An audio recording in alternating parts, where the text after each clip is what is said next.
Hello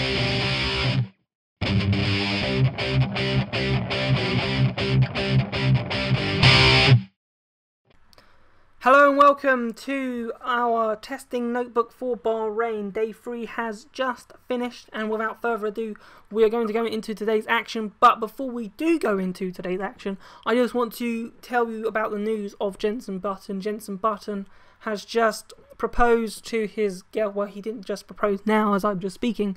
He did it this morning, Bahrain time. And he has proposed, and Jessica, his girlfriend, who he's been with for over 5 years, has said yes. So Jenson Button will be getting married in the near future, whenever they decide to set a date.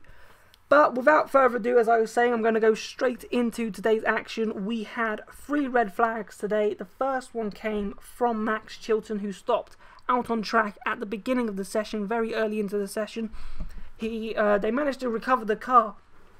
Marussia did, but they had problems throughout the whole day. And if you wanted to say there was a team that have had a quite disappointing, testing session here at Bahrain for the last 3 days, it would be Marussia.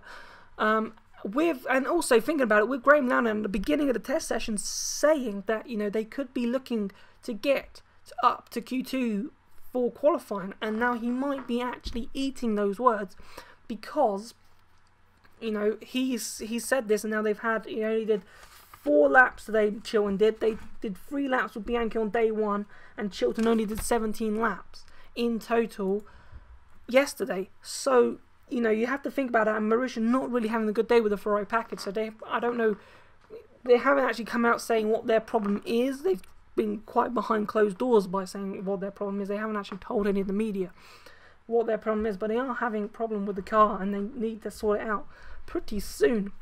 Maldonado's problems, though, he caused the 2 other red flags. His problems were gearbox related, and Lotus tweeted it out to us and said that they were struggling with the gearbox, and they were going to the gearbox to fix it. They thought they fixed it the first time. Then he stopped out on track again about 10-15 minutes after he went back out, after they thought they fixed the problem, and then he came back and stopped on the track again and caused the 3rd red flag of the day. And then that's when they realised, okay, we haven't really fixed our problem with the gearbox. But as I predicted, and I have predicted since the day 1 of the test, the laps have been currently just increasing, and we have to really look at the reliability of the cars.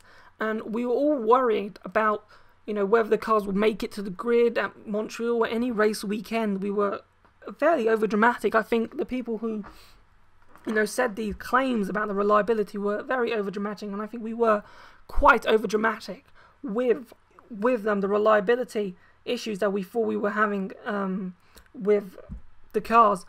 Because if you're having a look at the lap times, and I'm going to go through the times now, Lewis Hamilton had a time of 1 minute 34.2, did 67 laps today, and the race distance is 57, so he did 10 extra laps than a race distance. And Jenson Button did 1 minute 34.9, and he completed 103 laps today, so that's nearly 2 race distances.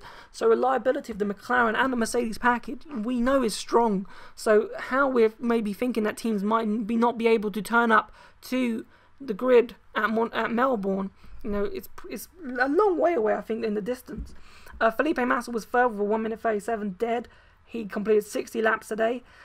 Esteban Gutierrez at a 1 minute 37.1, completed 96 laps a day. That's again good mileage for the Ferrari engine. We have in fifth we have Perez, 1 minute 37.3, who completed 57 laps. Kimi Raikkonen was 6th with a 1 minute 37.4, completing 44 laps. Fiat was in 7th, completing 57 laps with a 1 minute 38.9. Maldonado, with his problems, only completing 26 laps, did a 1 minute 39.6. Daniel Ricciardo was 9th with a 1 minute 40.7, and Red Bull had problems of their own, which I'll get into in a minute.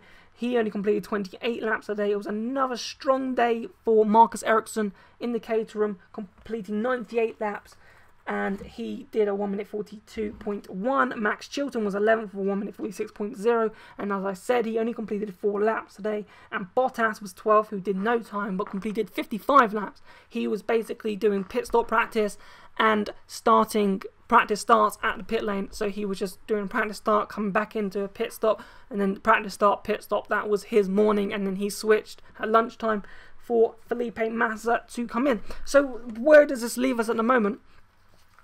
So McLaren and Ferrari and Mercedes really seem to have a very strong package at the moment. Ferrari seem to be, fluctuating a bit. Sometimes they're good, sometimes they're not so good. So they need to work on that in the future. And then Alonso's commented that he's not really upset or scared, mainly was the word that he used, about the pace of the Mercedes and the McLaren and the reliability they're showing. He says that, Ferrari have not yet brought their full upgrade package with them at the moment. And they're not running at the optimum performance, so they know there's stuff behind them, and they know that there's a little bit of work to do, but they know they can get there, and they know they can challenge. And I think from what he's been saying is that he thinks that Alonso and Ferrari and Raikkonen can actually challenge and actually put a championship challenge together. Maybe be the quickest team. Which for Ferrari, I think, and Formula One, I think that's what we need. We need that. We need Ferrari to be up there, which they haven't really been for the last couple of seasons. They've been there and thereabouts, but they just, fall away at some time in the season, and whereas Red Bull have been there every single race, and that's what you need to be. And that's what Ferrari was like under the dominance of Schumacher, and when you had Lewis Hamilton, Kimi Raikkonen and Massa, they were there. They've just not been there since like 2008, so they need to just make sure they're on point.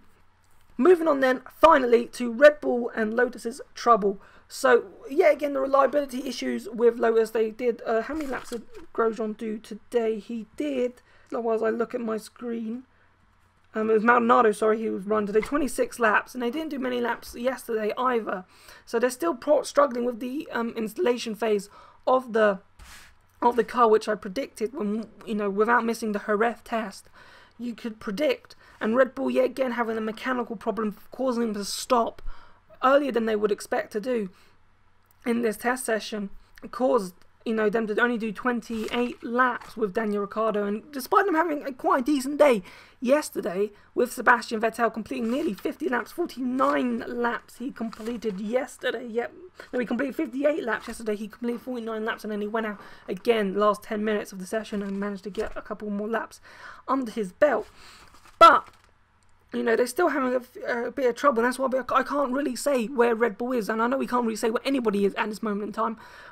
But we don't know. It's still early days. We still have another test session, and Red Bull could be at the top. But we don't know with the Renault package at the moment. It's still touchy.